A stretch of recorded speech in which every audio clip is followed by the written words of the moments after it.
아침 공기가 유난히 차갑게 느껴지던 새벽녘 아파트 단지의 경비실 창문엔 희미하게 김이 서려 있었다. 경비 근무를 마치고 나온 박춘식 할아버지는 허리를 한번 쭉 펴고 손목에 차고 있는 낡은 시계를 살짝 들여다보았다. 6시 반 딱 맞네. 그는 혼잣말을 하고는 익숙한 길로 발걸음을 옮겼다. 이 시간에 거리를 걷는 사람은 거의 없었다. 간혹 출근을 서두르는 사람들만이 뛰어가듯 지나쳤고 새벽 시장 가까운 골목에선 트럭 적재함에서 과일 상자를 내리는 소리가 간간이 들려왔다. 동네 과일 가게 상문의 과일 마당. 노란색 천막 아래에 사과와 배가 줄지어 놓여 있고 유난히 빨갛고 윤기 도는 사과들이 아침 햇빛을 받아 반짝였다. 춘식 할아버지는 매번 그 사과 앞에서 잠시 멈춰선다.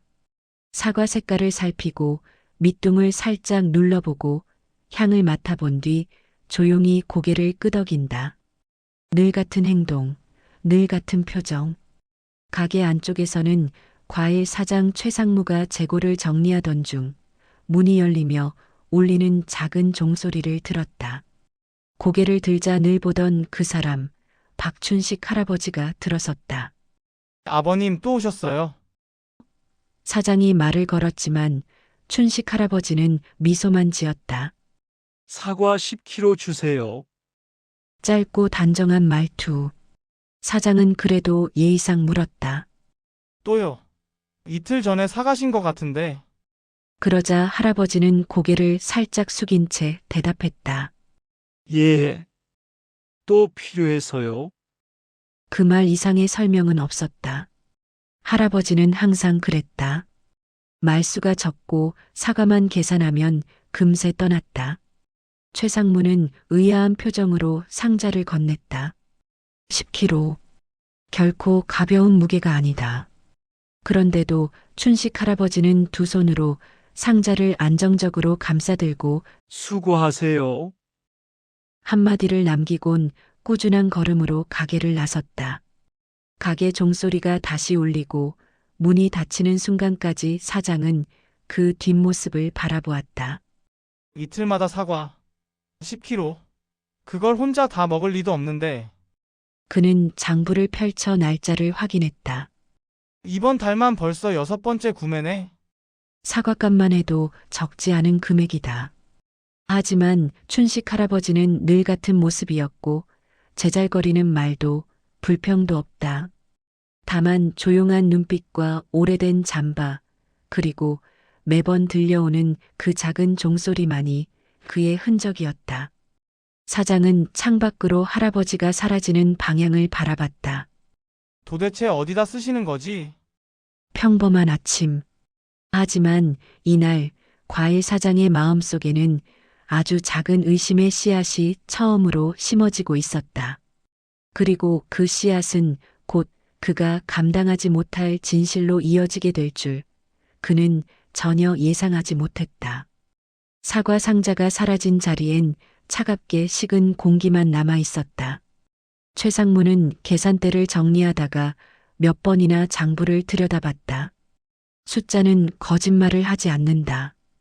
이번 달 박춘식이라는 이름 옆에는 같은 품목이 일정하게 반복되어 있었다. 사과 10kg. 그리고 바로 옆엔 거의 같은 날짜. 2일 간격. 규칙적인 구매. 처음엔 그냥 단골 손님 정도로 생각했다. 나이 든 어르신이 과일을 좋아하거나 가족이 많을 수도 있겠지. 하지만 이틀마다 10kg라면 얘기가 다르다. 사과 한 개 평균 200g. 10kg라면 대략 50개. 50개를 이틀 만에?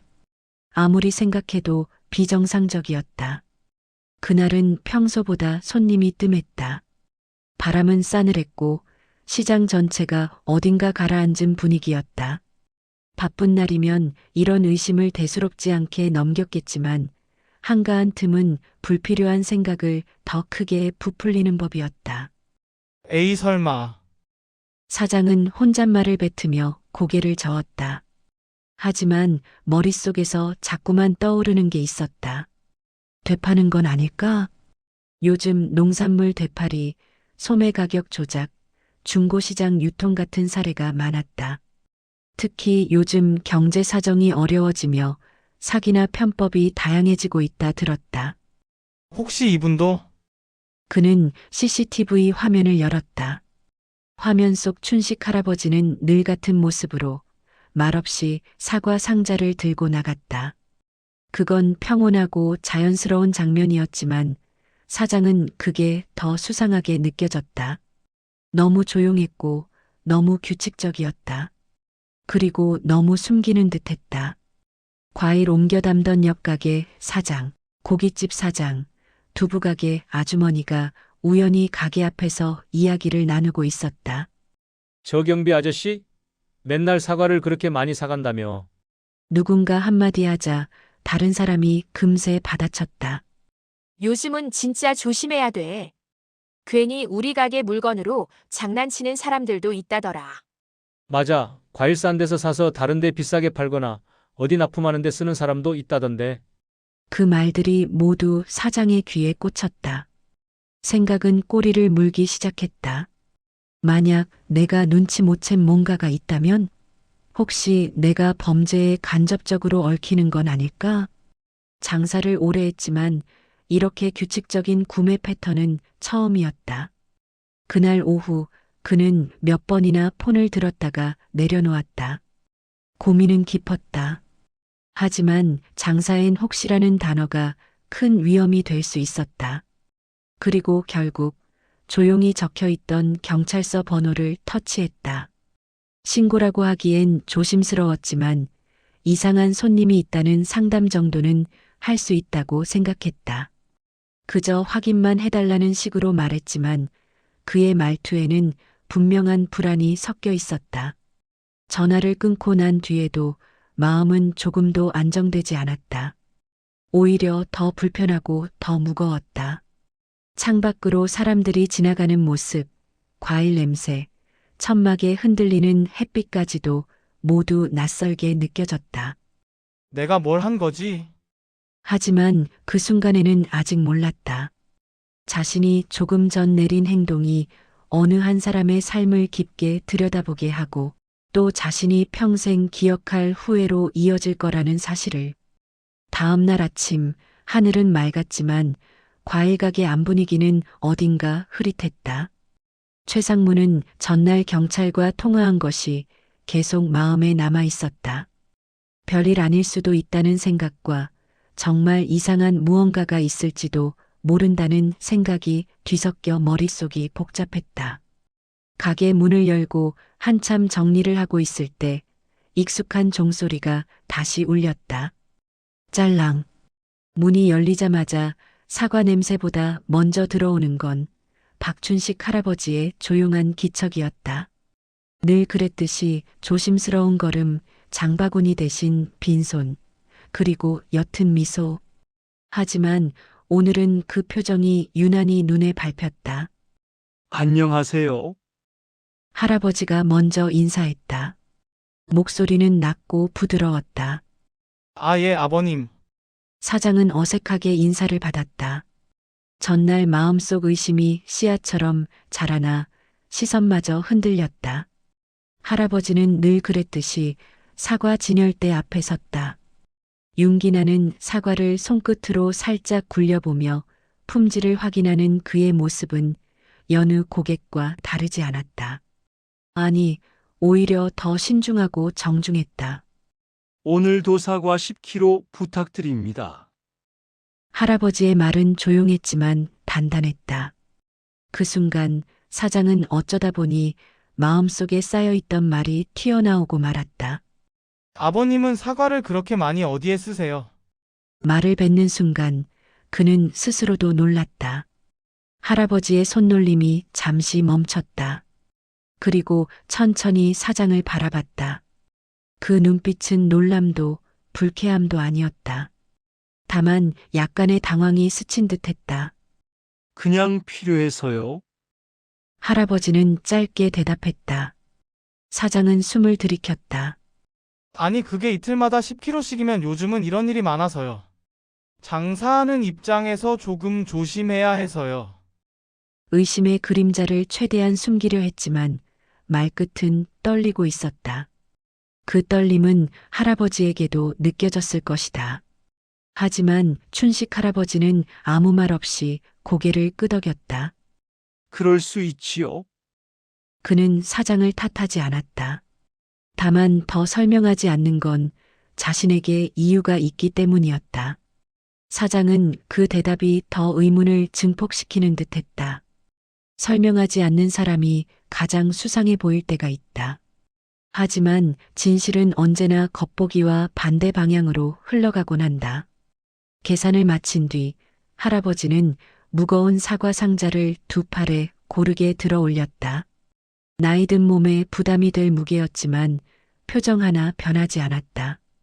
늘 같은 동작, 늘 같은 기세. 조심히 가세요, 아버님. 사장이 조심스레 말하자 할아버지는 고개를 끄덕이며 단 한마디만 남겼다. 수고하세요. 문이 닫히고 종소리가 멀어지는 순간 가게 안에는 묘한 공기가 남았다. 사장은 창문 너머로 멀어지는 뒷모습을 바라봤다. 그 모습은 평소처럼 담백했지만 오늘따라 더 깊어 보였다. 그리고 그 깊이 속에 뭔가 숨겨진 진실이 있다는 느낌이 더 강하게 가슴에 걸렸다. 정말 뭐가 있는 건가? 내가 괜한 의심을 한 건가? 불편함과 불안감이 뒤엉킨 채 사장의 마음은 점점 복잡해졌다. 그리고 이 불안은 결국 다음 행동으로 이어질 준비를 하고 있었다. 춘식 할아버지가 떠나간 뒤 가게 안은 이상한 정적에 잠겼다. 과일 박스 끌리는 소리만 간간히 들렸고 문 앞에서 흔들리는 태양막이 바람에 스치는 소리마저 신경을 거슬리게 했다. 최상무는 방금 있었던 대화를 곱씹으며 마음속 깊은 곳에서 올라오는 불안을 지울 수 없었다. 필요해서요. 짧고 담담한 그 한마디가 머릿속에서 계속 울렸다. 필요하다니.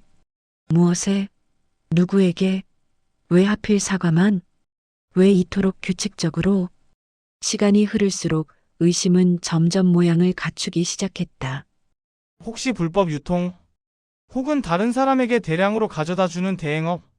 누군가 사과를 이용해 무언가를 감추는 건 아닐까? 근거 없는 추측이지만 요즘 같은 시대에서는 어떤 일도 일어날 수 있다고 그는 생각했다. 그날 오후 도매업체에 납품 들어가는 물건들을 정리하며 그는 또 한 번 고민에 빠졌다. 과일값은 예전보다 많이 올랐고 이익은 점점 줄고 있었다. 정직하게 장사하는 사람들만 손해를 본다는 느낌이 종종 들었다. 그런 상황에서 한 남자가 이틀마다 10kg씩 사과를 사간다는 것. 그건 단순한 좋아하는 취향으로 설명되지 않았다. 그때 지나가던 옆 가게 아주머니가 말을 걸었다. 아직도 그 경비 아저씨? 오늘도 사갔던데. 네, 왔다 가셨어요. 요즘 진짜 수상한 사람 많대요. 뉴스 못 봤어요? 식품 대파리 조직이니 뭐니 가게들도 많이 털리고 재고 빼가는 사례도 있다던데. 예, 듣긴 했죠. 아주머니가 던진 말은 사장의 의심을 더 크게 흔들었다. 타인의 말 한마디는 때때로 그 사람의 판단을 완전히 바꿔놓는다. 특히 불안으로 흔들리고 있는 사람에게는. 그날 저녁 가게 문 닫기 전 마지막 정산을 하던 사장은 결국 핸드폰을 들었다. 경찰서 상담 번호를 찾아 누르려다 여러 번 취소하고 또 누르고를 반복했다. 문득 창밖을 보니 아침에 사과를 들고 걸어가던 춘식 할아버지의 뒷모습이 스쳤다. 그 모습은 평온했고 조용했고 전혀 문제될 것이 없어 보였다. 하지만 사람은 눈에 보이는 모습만으로 모든 걸 판단할 순 없다. 아, 모르겠다. 사장은 결국 통화 버튼을 눌렀다. 신호가 몇 번 울린 후 연결되었다. 경찰서입니다. 아, 예, 저 과일 가게 하는 사람인데요. 좀 상담 드릴 게 있어서. 그는 최대한 조심스럽게 설명했다. 특정 손님이 이틀마다 사과 10kg씩 사갑니다. 혼자 사는 분 같고 구매량이 계속 일정해서 혹시 뭔가 확인이 필요할까요? 경찰은 침착하게 대답했다. 지금 범죄 혐의가 직접적으로 있는 건 아니지만 확인은 해보겠습니다. 혹시 손님 정보나 CCTV 있나요? 사장은 주저하다가 예, 있습니다. 라고 답했다. 통화를 마치고 나니 마음이 이상하게 무거웠다.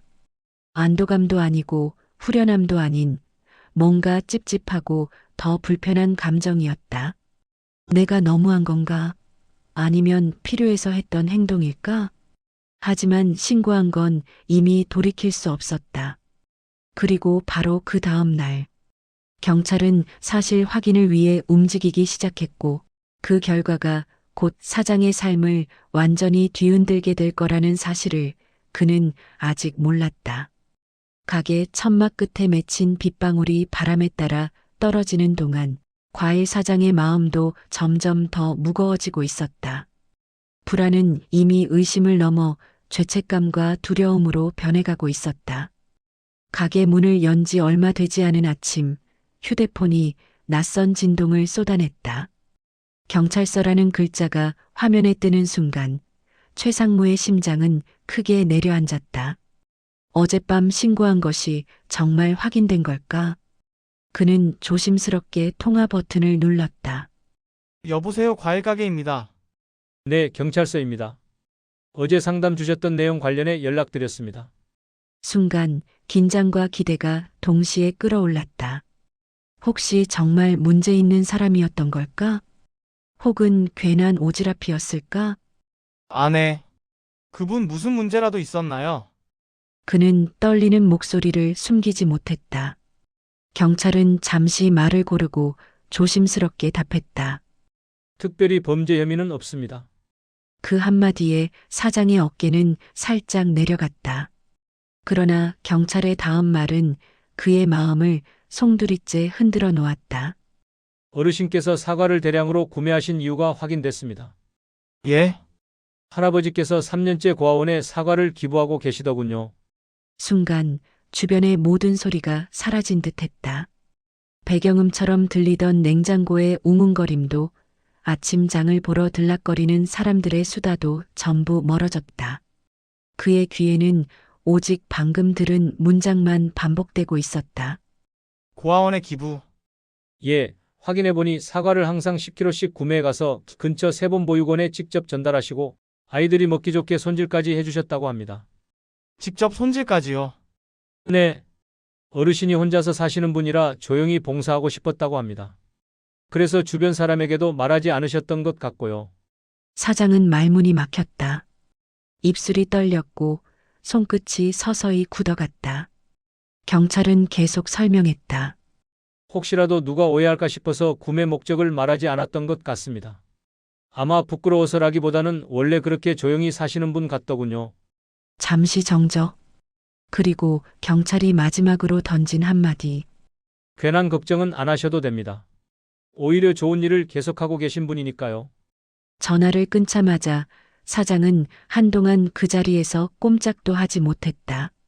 멍하니 가게 진열대의 사과를 바라만 보았다. 반짝이는 빨간 빛깔. 그 속에 담긴 향기와 단맛. 그리고 춘식 할아버지가 걸었던 그 조용한 마음. 그는 갑자기 어제 자신의 행동이 떠올랐다. 의심 어린 눈빛, 경계심 가득한 질문, 그리고 신고. 선행을 범죄처럼 취급했던 자신의 모습이 너무나 부끄러웠다. 이럴 수가. 그는 자기 입에서 나온 말조차 믿기지 않는다는 듯 중얼거렸다. 사과는 단지 과일이 아니라 누군가에게는 마음의 형태였다. 춘식 할아버지는 자신이 가진 것 중 가장 좋은 것을 가장 필요한 곳에 나누어 준 사람. 그런 사람을 자신은 의심했다. 그것도 경찰에 신고까지 하며 가슴 안쪽이 서서히 뜨거워졌다. 문득 그가 사과 상자를 들고 멀어지는 그날의 장면이 스쳐 지나갔다. 할아버지의 굽은 어깨, 흔들리는 무게를 버티며 묵묵히 걸어가는 뒷모습. 아무도 알아주지 않아도 누군가에게는 반드시 필요한 사과 한 조각을 전해주기 위해 사장은 깊이 숨을 들이쉬었다. 그리고 결심했다. 내가 이 진실을 직접 봐야겠어. 그는 계산대를 정리도 하지 않은 채 가게를 잠시 닫고 초록색 조끼를 걸쳐 입었다. 그리고 세봄 보육원의 주소를 네이버 지도에 입력한 뒤 떨리는 마음으로 그곳을 향해 걸음을 옮겼다. 그곳에서 그가 보게 될 장면은 그의 삶을 바꿔놓을 만큼 강렬한 충격이 될 예정이다. 세봄 보육원으로 향하는 길은 생각보다 조용했다. 아침 햇살이 따뜻하게 내려앉고 있었지만 최상무의 마음은 그 어느 때보다 무거웠다. 휴대폰에 찍힌 내비게이션 화살표만을 따라 걸으며 그는 수백 번도 넘게 자신에게 질문했다. 내가 왜 그분을 의심했을까? 나 같아도 말을 아끼는 분인데. 아니, 말이 없다고 사람이 수상한 건 아닌데. 후회는 이미 깊게 스며들어 있었고 발걸음 하나하나가 죄책감으로 눌린 듯 무거웠다. 보육원 정문에 도착했을 때 그는 잠시 서서 숨을 고르고 문을 두드렸다. 문이 열리자 40대 초반쯤 되어 보이는 원장 이수정이 반갑게 고개를 숙였다. 안녕하세요? 누구를 찾으세요? 아, 예. 저는 근처에서 과일 가게 하는 사람인데요. 혹시 박춘식 어르신 여기 자주 오시지 않나요? 원장의 얼굴에 바로 미소가 피어올랐다. 아, 사과 할아버지요? 그 별명 한마디에 사장의 눈이 흔들렸다. 예, 사과 할아버지라고 불러요. 그럼요. 아이들은 그분을 그렇게 불러요. 정말 감사한 분이죠. 원장은 사장을 안으로 안내했다. 건물 내부엔 아이들의 웃음소리가 가득했고 밝고 따뜻한 색의 그림들이 벽면에 붙어 있었다. 그 소리와 풍경은 오래된 먼지처럼 사장의 마음 구석에 쌓여있던 의심을 하나하나 털어내고 있었다. 원장은 작은 창고처럼 보이는 방에 그를 데려갔다. 문을 열자 향긋한 사과 냄새가 가득 퍼져나왔다. 박스가 깔끔히 정리돼 있었고 박스 측면엔 손글씨가 있었다. 세봄 아이들 많이 먹고 건강해라. 붓펜으로 쓴 듯한 따뜻한 글씨체. 그 글씨를 보는 순간 사장은 숨을 내쉬는 것조차 어려웠다. 이건 전부 다. 네. 할아버지께서 가져다 주신 사과예요. 정말 23일마다 빠짐없이 오셨어요. 힘드실 텐데도 항상 웃으면서요. 원장의 목소리는 고마움으로 가득 찼다. 혹시 어떻게 시작된 건지 알 수 있을까요? 사장은 조심스레 물었다. 원장은 잠시 숨을 고르며 이야기를 이어갔다. 들으셨는지 모르겠지만 그분 부인이 몇 년 전 돌아가셨대요. 투병 중이셨을 때 할아버지가 늘 사과를 깎아서 드렸다고 해요. 부인이 사과를 제일 좋아하셨대요. 사장은 입술을 꽉 깨물었다. 그 말만으로도 상황이 충분히 이해됐다. 부인께서 돌아가신 후에도 사과를 깎는 습관이 남아 있었대요. 근데 그걸 더 이상 드릴 사람이 없으니까. 원장은 미소와 슬픔이 섞인 표정으로 말을 이어갔다. 아이들에게 주기 시작하셨대요. 내 손이 아직 따뜻할 때 누군가를 위해 쓰고 싶다고요. 그 순간 사장은 자신이 얼마나 큰 오해를 했는지 뼈저리게 느꼈다. 말없이 사과를 들고 갔던 그 뒷모습이 이제 전혀 다른 의미로 다가왔다. 그 무거운 사과 상자 속에는 단순한 과일이 아닌 사랑의 흔적, 그리움의 습관, 누군가를 잃은 마음이 견디기 위해 만든 작은 루틴이 담겨 있었던 것이다. 잠시만요. 아이들한테 인사라도. 원장이 말을 마치기도 전에 문 밖에서 아이들의 발자국 소리가 달려왔다. 사과 할아버지 왔어요? 오늘은 사과 안 가져오셨어요? 아이들의 밝은 목소리가 사장의 가슴을 찔렀다. 그는 고개를 들지 못한 채 숨을 크게 들이켰다. 아니야, 얘들아. 나는 그냥 아저씨란다. 아이들 사이에서 한 소녀가 조용히 앞에 섰다. 임경이었다. 사과 할아버지가 아프신가요? 눈동자는 걱정으로 가득해 있었다. 사장은 눈을 감았다 뜨며 떨리는 목소리로 말했다. 아니야, 아프신 건 아닌데 내가 잘못한 게 있어서 그래. 그는 원장에게 천천히 고개를 돌렸다. 제가 그분을 오해했어요. 그리고 신고까지 했습니다. 그 말에 원장은 놀랐지만 금세 이해하는 표정을 지었다.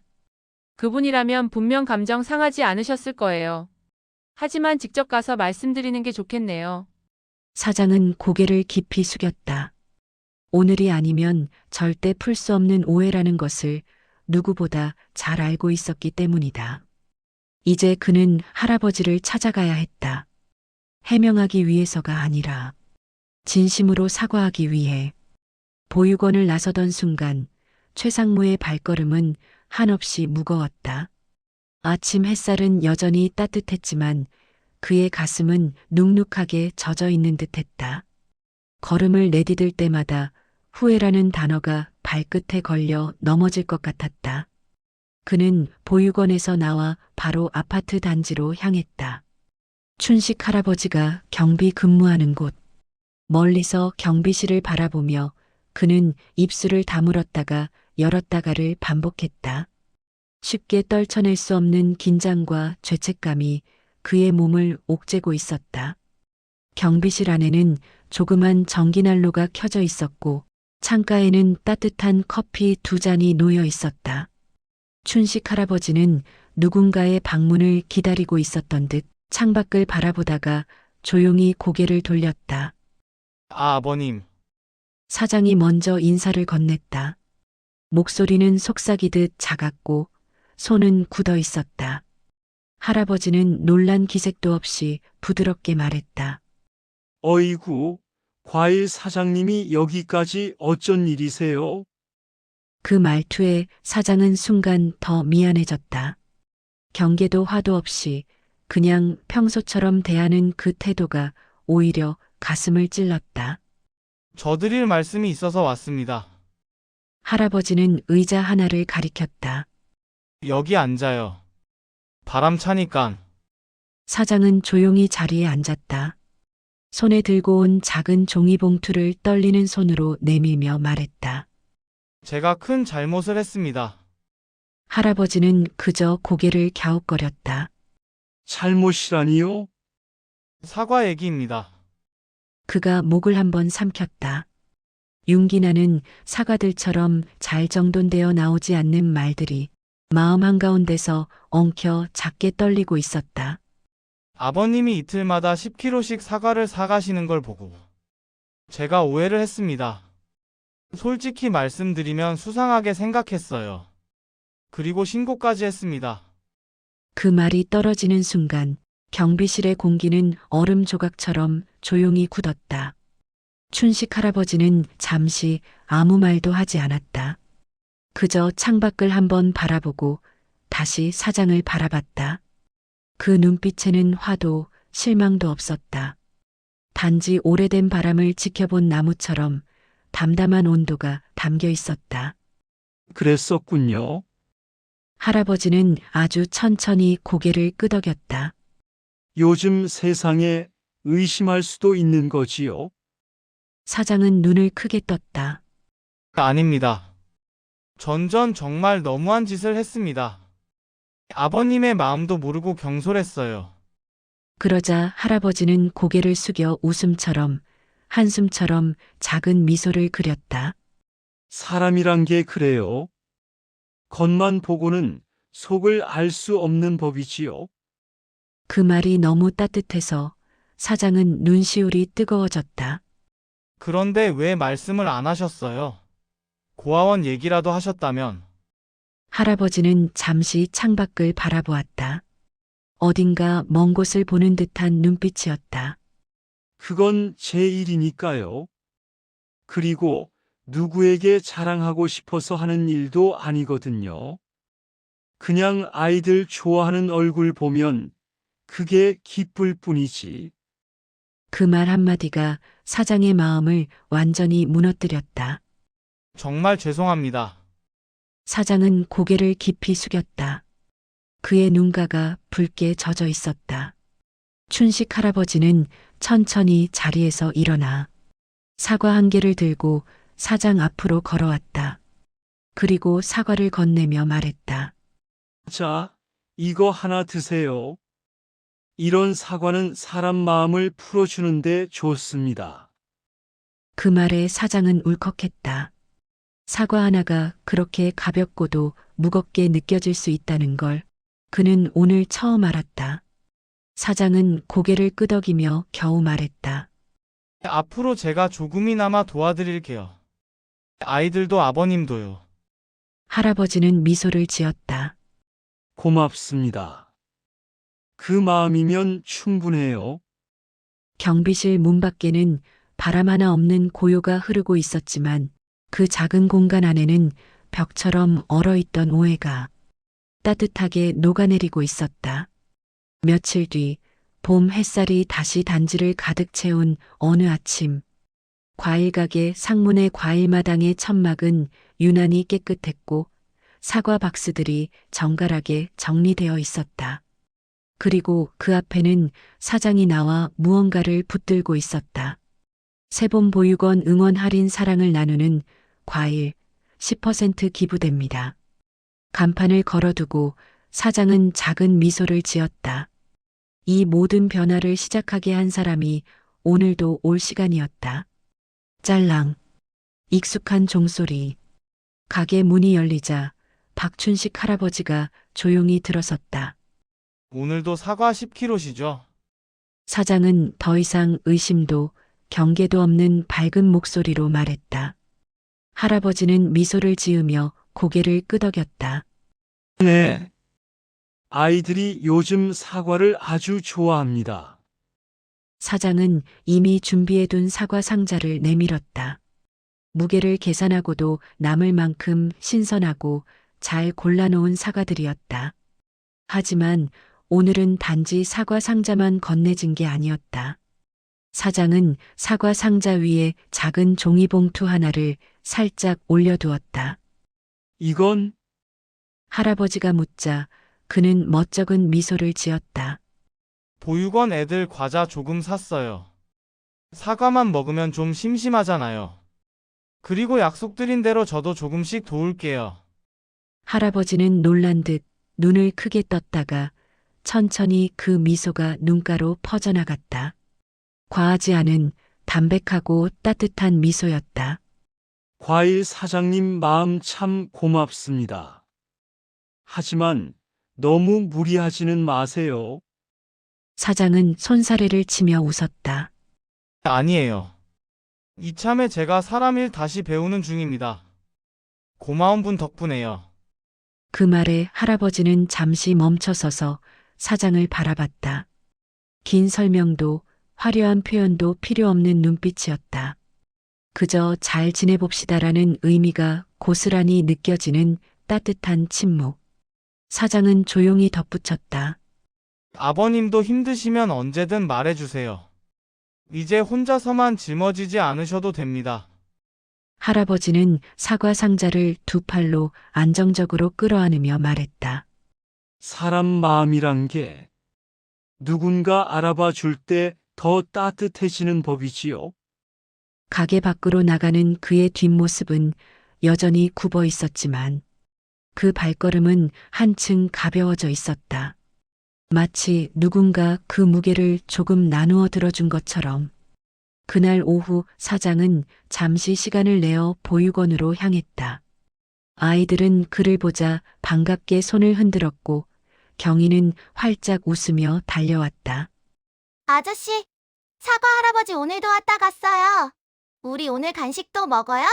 사장은 웃으며 아이들의 머리를 쓰다듬었다. 어느새 그는 이곳 아이들의 이름도 하나씩 익히기 시작했고 보육원에 작은 과일 박스를 기부하는 것이 그의 일상이 되었다. 창가에서 이를 바라보던 원장은 잔잔한 미소로 그 모습을 지켜보았다. 그리고 속삭이듯 혼잣말했다. 사과 할아버지의 마음이 좋은 사람 하나 더 만들었네. 며칠 뒤 아침 과일 가게 앞에서 사과 상자를 들고 가는 박춘식 할아버지를 본다. 사장은 문 밖으로 나와 할아버지에게 손을 흔든다. 할아버지도 조용히 손을 흔들어 답했다. 그 짧은 인사 속에는 오해와 후회, 그리고 화해와 감사가 서로에게 조용히 스며 있었다. 그리고 그렇게 두 사람의 일상은 좀 더 따뜻하고 조금 더 서로에게 가까운 세상으로 이어져 갔다.